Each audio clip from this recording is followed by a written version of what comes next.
On July 20th of this year, the White House dusted off a piece of American law that has not been used to impose a single tariff since before the Second World War, and pointed it directly at Canada.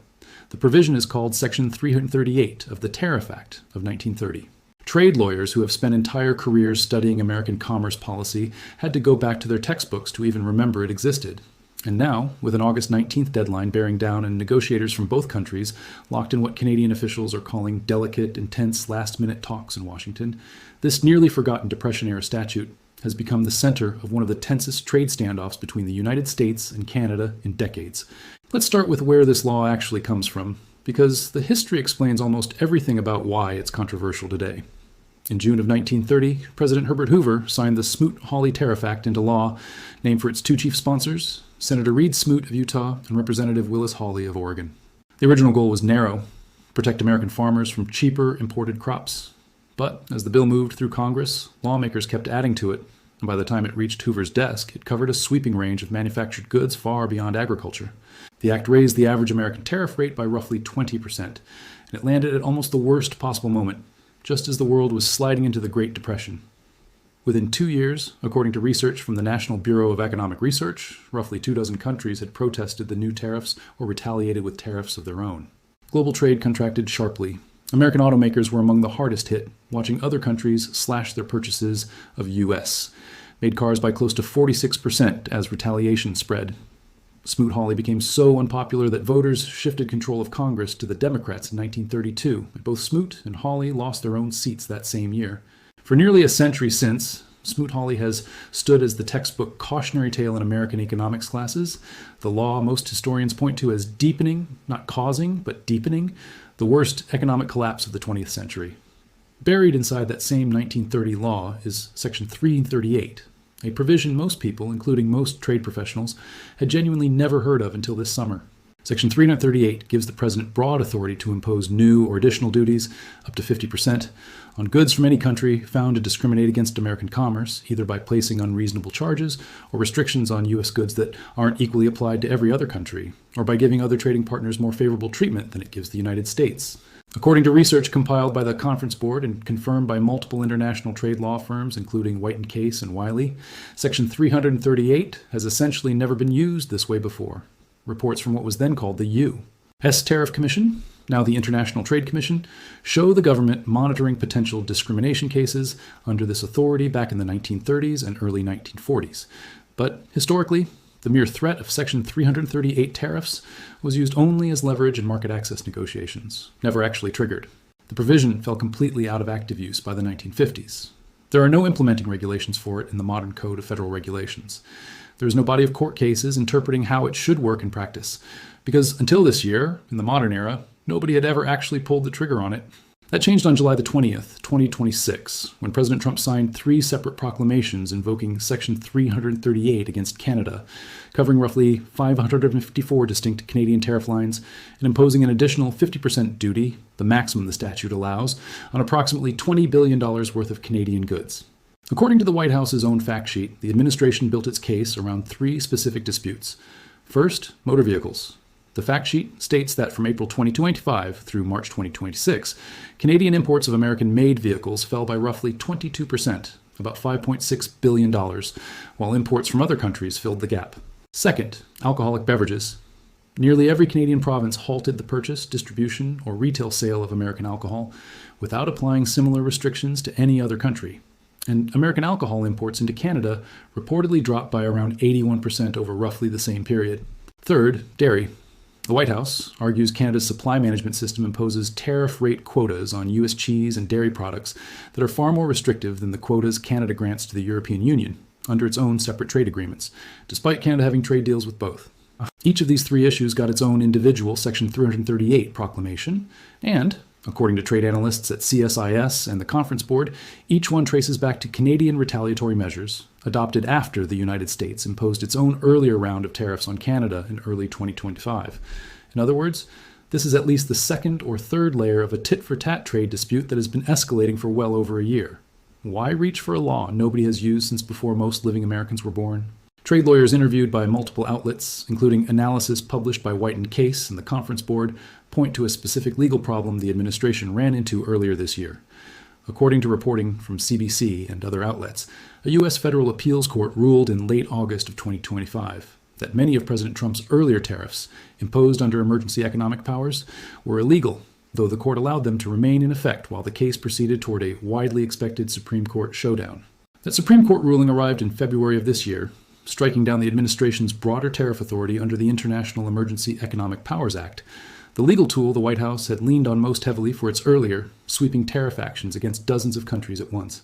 With that emergency authority narrowed by the nation's highest court, the administration needed a different legal foundation, one less likely to face the same immediate constitutional challenge, and Section 338 offered a specific appeal, unlike Section 301, which requires a formal U.S. trade representative investigation, and unlike Section 232, which requires a national security finding, Section 338 allows the president to act purely by proclamation, no investigation, no hearing, no congressional consultation required beforehand, and no statutory time limit on how long the resulting tariffs can stay in place. Now, here is where the story gets its title, because this nearly century-old law, built for an economy of steamships and telegraph cables, was never designed with today's globally integrated supply chains, free trade zones, or just-in-time shipping logistics in mind. And Canadian exporters, along with the American companies that import from them, have spent the past month finding exactly where that mismatch creates room to maneuver. The first and most direct opening comes from how Section 338 defines what counts as a Canadian good in the first place. According to trade compliance analysis from firms including Peacock Tariff Consulting and GHY International, the new tariffs apply only to products that are legally considered products of Canada, under what's called the Substantial Transformation Rule, a decades-old customs principle that asks where a good actually underwent its most significant manufacturing change, not simply where it was last packaged or shipped from. That means goods that begin their life in Canada but undergo substantial, genuine transformation in a third country before reaching the United States may, under existing customs law, no longer be classified as Canadian in origin at all, and would fall outside Section 338's reach entirely. To be clear, and this is a distinction the trade compliance firms themselves are careful to draw, this is not the same as simple transshipment, where a company just routes a finished Canadian product through a third country with minimal or cosmetic processing purely to dodge the tariff label. U.S. Customs and Border Protection has explicitly made transshipment enforcement a priority, and firms warn clients in plain language against attempting it, since doing so risks serious penalties. The real, legitimate opening is narrower. Companies that already have or can build genuine manufacturing or processing operations outside Canada have a lawful basis to reassess where their supply chains legally originate. The second opening sits inside the sheer complexity of the tariff lists themselves. According to Thomson Reuters trade analysis, coverage under the three Section 338 proclamations follows exact 8-digit tariff classification codes, and the lists are, in their words, surgical. One specific plywood classification is covered while a neighboring, closely related plywood line is not. Certain hockey sticks and hockey equipment fall under the tariff, while many other sporting goods lines sitting right next to them on the same customs schedule do not. Some wood products fall instead under the earlier Section 232 tariff regime, which carries its own separate and, in many cases, lower rate, meaning the exact same general category of product can face two very different tax outcomes depending purely on its precise technical classification. Trade advisors are now telling clients that a formal, line-by-line classification review, in some cases seeking official binding rulings directly from Customs and Border Protection, is the essential first move, because misclassifying a good in either direction now carries real financial risk, either overpaying 50% in tariffs you never legally owed, or facing enforcement penalties for underpaying on goods you assumed were exempt. The third opening involves timing itself, and it's a detail trade advisors describe as the one most likely to catch shippers off guard. According to GHY International's compliance guidance, Section 338 tariffs are calculated based on the date a shipment is formally entered for consumption at the U.S. border, essentially its arrival and clearance date, not the date it physically left a Canadian factory or crossed into transit. Canada's own trade rules typically work the opposite way, generally assessing duty relief and shipment timing based on when goods depart. That mismatch means a shipment leaving Canada on August 18th, one day before the deadline, could still arrive after the tariff takes effect at 12:01 a.m. Eastern Time on August 19th and get hit with the full 50% duty anyway, simply due to border congestion or carrier scheduling delays. Exporters have been advised to work backward from realistic arrival timing rather than shipment timing, effectively racing the clock in the opposite direction most of their existing logistics planning assumes. A fourth, More technical opening involves foreign trade zones, specialized secure areas near American ports and border crossings, where imported goods can sit without immediately triggering full customs duties. According to legal analysis from Holland and Knight, goods sitting in one of these zones generally need to be formally admitted under what's called privileged foreign status before August 19th, or they inherit the new 50% duty automatically the moment they're eventually pulled out for consumption, regardless of when they originally arrived in the zone. It's described as an easy detail to miss for compliance teams who reviewed the headline categories: motor vehicles, alcohol, dairy, concluded their direct exposure looked manageable and moved on without digging into the foreign trade zone mechanics buried deeper in the proclamations. And then there's perhaps the broadest structural opening of all. Section 338 simply does not apply to everything. According to multiple trade law firms, including MLT Aikens and analysis from the trade research firm Tariff Stool, the new duties explicitly exclude energy products, potash, fish, and critical minerals, three of Canada's largest and most valuable overall export categories to the United States. They also exclude any goods already covered under the earlier Section 232 tariff regime, which includes steel, aluminum, copper, and their derivative products, along with passenger and commercial vehicles and parts, specified wood products, semiconductors, and patented pharmaceuticals. Civil aircraft and aircraft parts that qualify under existing World Trade Organization agreements are excluded too, though notably unmanned aircraft are not. In practical terms, this means Canada's single largest categories of exports to the United States, energy above all, were never actually inside the blast radius of this particular law to begin with, which is a detail that tends to get lost when a headline simply says 50% tariffs on Canada. It's worth being fair to the other side of this argument too, because trade compliance firms are equally blunt about the risk of overreading these openings. Section 338 contains an escalation clause unlike anything in the more familiar American trade statutes. If the president determines that Canada maintains or increases its discriminatory practices even after these tariffs take effect, the law explicitly authorizes him to go further, up to and including excluding Canadian products from the American market entirely, essentially an embargo power sitting inside a law most people had forgotten existed until a month ago. Trade advisors describe this as a built-in reason for Canadian exporters and their American buyers not to treat any of these openings as a permanent, comfortable workaround, but rather as narrow, carefully bounded legal options that exist only within the current, still unsettled version of the dispute. And unsettled is the right word, because as of right now, this entire legal architecture might not even survive to see its own deadline. According to reporting from the Washington Post, some trade lawyers immediately flagged that Trump's use of Section 338 against Canada could face serious legal challenge if it ever actually takes effect, precisely because no court has ever interpreted the statute. And there are open legal questions about whether a different, more specific law, Section 301, effectively supersedes or should have been used instead. Litigation in the U.S. Court of International Trade is widely expected, regardless of what happens with the current negotiations. It's also worth understanding the specific industries caught in the middle of all this, because the abstract legal mechanics only tell half the story. Take Canada's wine and spirits sector first. According to the White House's own figures, American alcohol imports into Canada collapsed by roughly 81%. After most provincial liquor boards, the government-run agencies that control alcohol retail across nearly every Canadian province, pulled American products from their shelves entirely in response to earlier rounds of U.S. tariffs. That retaliatory move is now, in turn, one of the three specific justifications the administration cites for the new Section 338 tariffs, creating a genuine tit-for-tat loop. Washington taxes Canadian goods.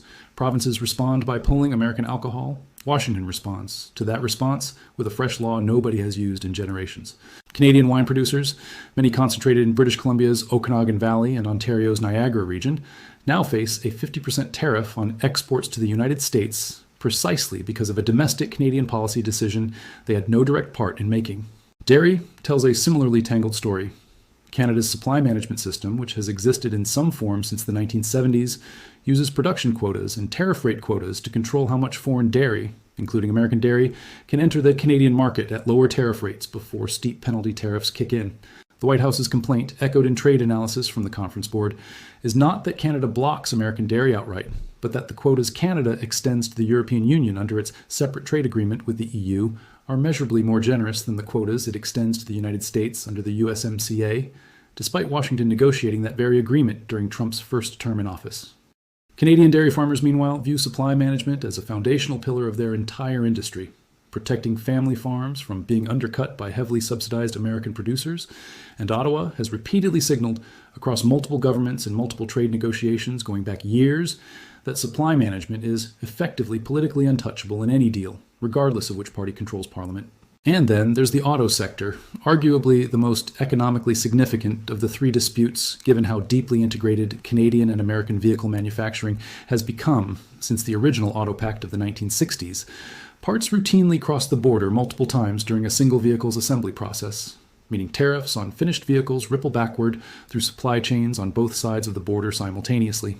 The White House cites a 22% drop in Canadian purchases of American-made vehicles as its core justification, but Canadian industry groups have pushed back on that framing, noting that overall vehicle purchases across nearly every origin country have softened due to broader affordability pressures.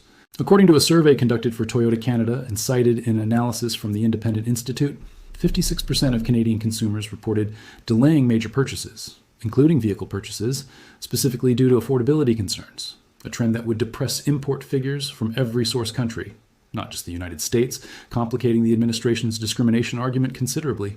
That same Independent Institute analysis raises a broader question worth including here in the interest of fairness. Is the underlying discrimination claim actually as clear-cut as the proclamations suggest? The analysis notes that since April of 2025, Canada's auto imports from countries other than the United States have increased only slightly or stayed roughly flat, while American auto imports into Canada have swung up and down over the same period, falling sharply late last year, rebounding during the first quarter of this year, then trending downward again to land, most recently, close to where they started back in April of 2025. In other words, the pattern is messier than a simple story of Canada systematically favoring foreign automakers over American ones, and multiple analysts have suggested that broader consumer behavior, not deliberate discrimination, may explain a meaningful share of the shift. That's precisely the kind of factual dispute Section 338 litigation is expected to test, since the statute requires a finding of genuine discrimination, not simply a decline in American exports for any reason. It's also worth noting that this Section 338 fight did not emerge from nowhere over the summer. It followed a separate, earlier flashpoint entirely unrelated to trade law.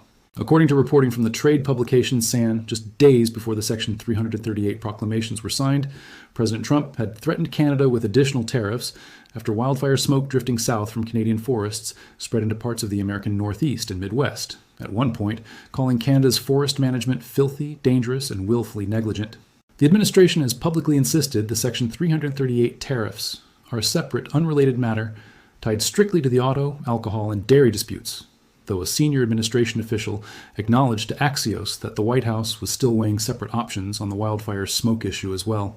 Whether or not the two disputes are formally connected, the timing added an unusually personal, almost improvised tone to a trade fight that, on paper, is about tariff rate quotas and provincial liquor board policy, underscoring just how much of this entire episode has been shaped by the individual relationship and occasional public friction between the two leaders themselves. Notably, Trump and Carney had appeared together just one day earlier at the World Cup final, a reminder that even as trade tensions escalated behind closed doors in Washington, the two governments continued engaging publicly on entirely separate fronts. Provincial politics inside Canada add yet another layer worth understanding. Ontario Premier Doug Ford has been among the most vocal Canadian officials pushing for a harder retaliatory line, publicly urging Ottawa to respond dollar for dollar and tariff for tariff, rather than negotiating from a defensive posture. That pressure from provincial leaders who control policies like alcohol retail and have significant influence over natural resource exports adds real domestic political constraints on how much room Prime Minister Carney's federal government actually has to make concessions in Washington, regardless of what a purely economic calculation might suggest is the optimal deal. Which brings us to where things stand today, right now, as this story is being recorded. According to CBC News, Canadian Prime Minister Mark Carney told reporters this week that last-minute negotiations with the United States are, in his words, delicate and intense, and that he expects to speak directly with President Trump within the next 48 hours before the August 19th deadline arrives.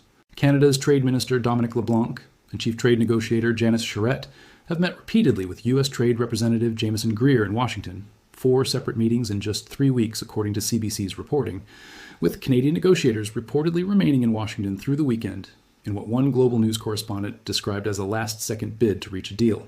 Reporting published today by the Globe and Mail describes the outlines of a prospective agreement that has taken shape after this frenetic month of talks. Under the terms being discussed, the United States would lower its existing Section 232 tariffs on Canadian autos, steel, aluminum, and forest products, and would back away entirely from imposing the new Section 338 tariffs threatened for August 19th, covering everything from alcohol to dairy to electronics.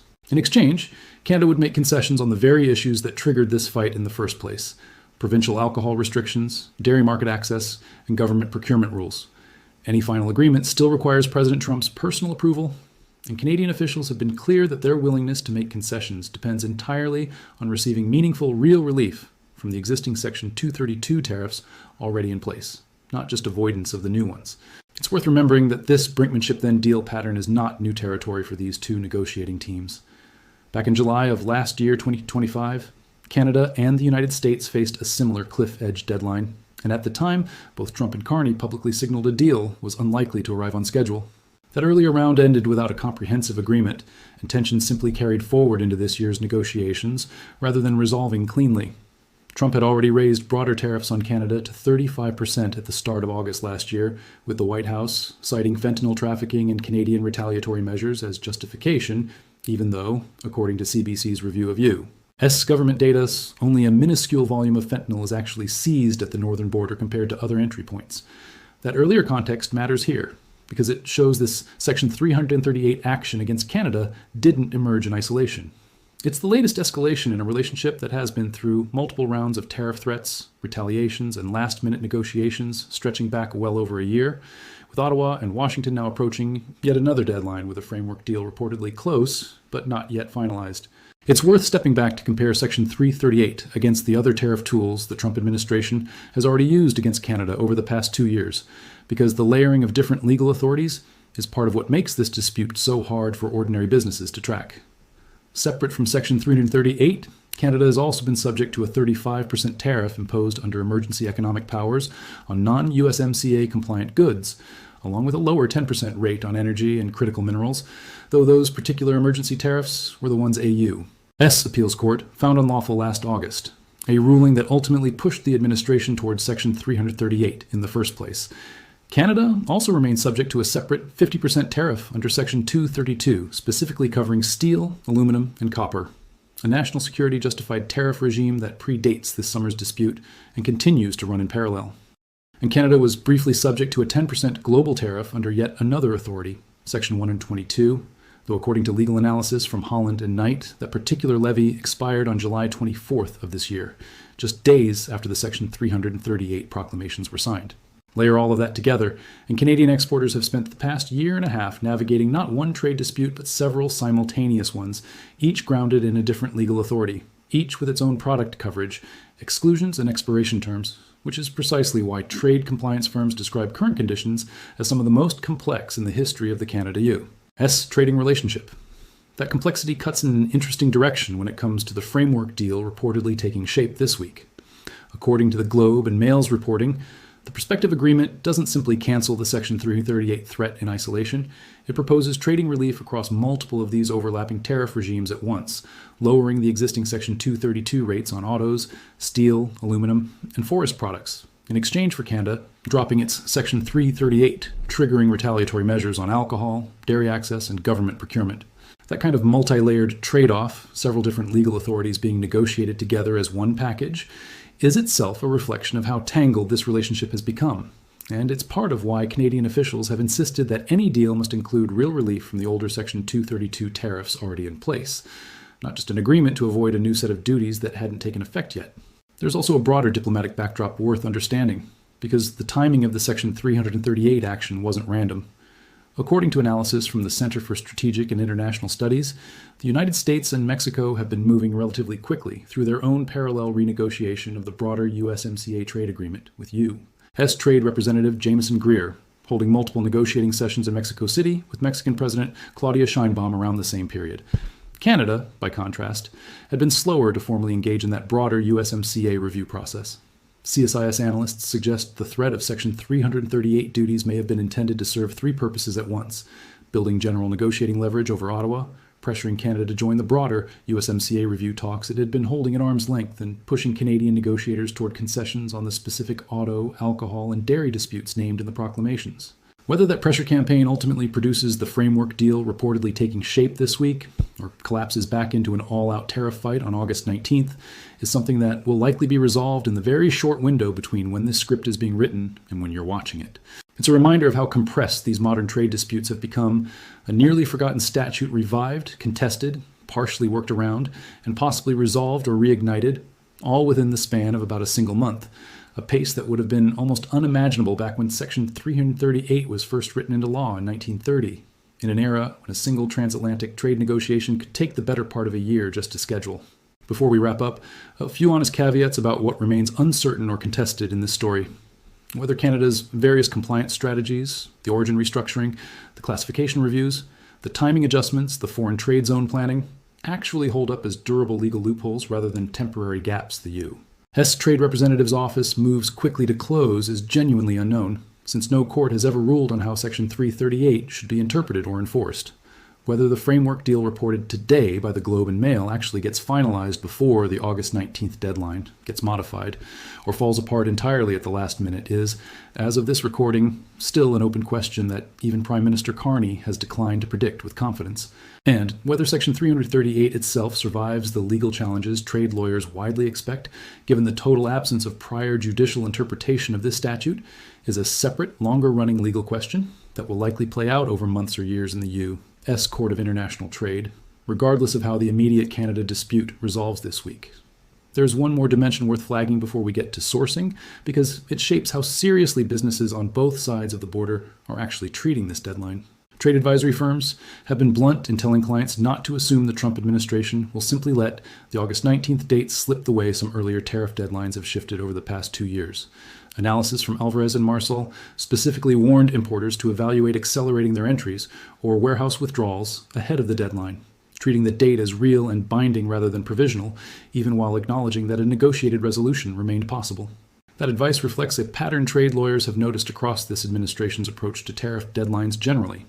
Sometimes they slip, sometimes they don't, and the safest posture for any company with real financial exposure is to plan as though the deadline will hold, then adjust quickly if a deal is announced. GHY.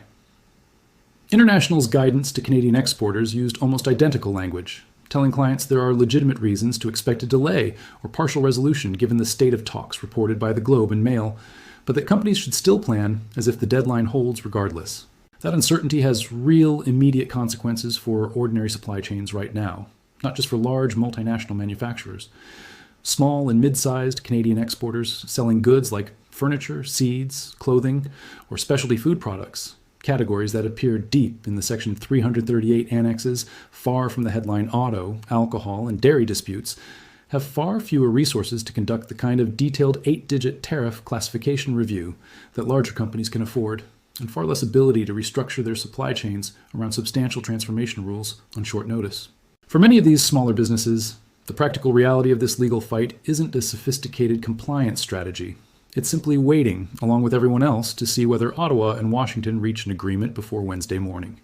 A quick word on where all of this reporting came from, because a story with this many overlapping legal and political threads deserves clear sourcing. Historical background on the original 1930 Smoot-Hawley Tariff Act drew on research from the National Bureau of Economic Research and reporting from Axios. Legal analysis of Section 338 itself came from multiple international trade law firms, including White & Case, Wiley, Holland & Knight, MLT Aikens, and the Conference Board's Policy Research Division, along with the Global Trade Alert research platform. Compliance guidance on the specific openings companies are using came from Peacock Tariff Consulting, GHY International, Thomson Reuters' Tax and Trade Division, and Alvarez and Marsal's Trade Advisory Practice. The White House's own stated justification came directly from its official fact sheet. Analysis of the broader strategic timing came from the Center for Strategic and International Studies. And reporting on the current, live state of negotiations came from CBC News, the Globe and Mail, Bloomberg, and Transport Topics, all published within the past several days as this standoff approaches its deadline. So here's what we're left with tonight. A trade law written for the world of 1930, revived for the first time in nearly a century, aimed at America's closest neighbor and largest two-way trading partner, and already, within a single month, riddled with legal seams that lawyers, exporters, and customs brokers are actively working through in real time, all while diplomats in Washington race to make the entire fight unnecessary before the clock runs out on August 19th. Do you think this framework deal actually gets signed in time, or is this heading for another last-minute standoff like the one we saw a year ago? Let us know what you think happens next. Thanks for watching, and we'll see you in the next one.